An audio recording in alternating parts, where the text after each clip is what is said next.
Hi, Steve from AgMaps.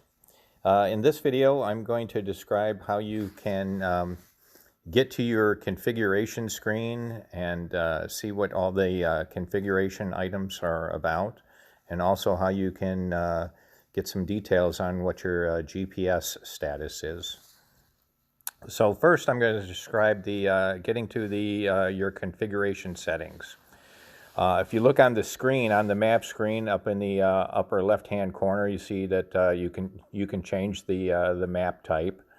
This is a satellite image, but right below that you see with the little gear symbol, that's for your configuration settings. So I'm gonna click that. You can see it brings up a page with your configurations.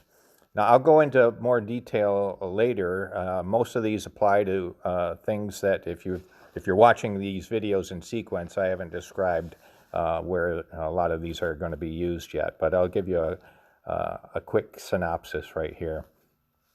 The cell size that concerns gridding. When you create a grid over the top of your boundary, this is the size it's going to be. The cut tolerance I'll describe later, but that has to do with gridding too. Your GPS logging interval.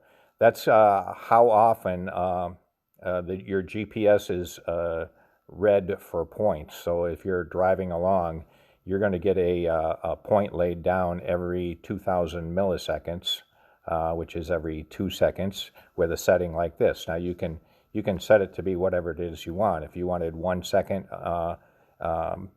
you wanted points laid down every 1 second, change it to 1,000. Half a second, 500. Your GPS accuracy threshold. This is a setting that's in feet. This is that your GPS will stop logging points as soon as the accuracy gets above the threshold. This is a way that the system maintains accuracy. If for some odd reason your accuracy gets really bad, it just stops logging points. And your screen will flash too. It'll warn you. The GPS offset.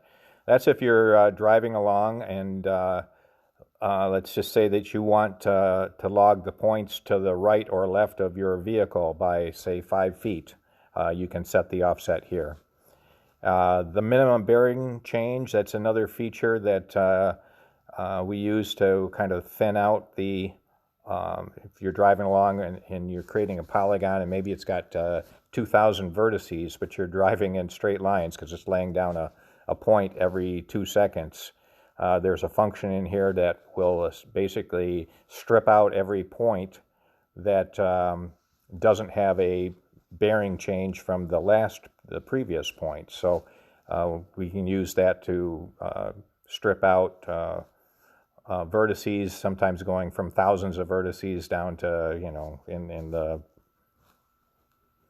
hundreds or something like that. Anyway, I'll show you that in later videos. Now, how you get to the GPS status is you just lay your finger with a long touch anywhere on the map screen, and it just pops up and shows you what your GPS information is. You can see here my accuracy is 9.65 meters. That's using my my phone's GPS. So that's not great.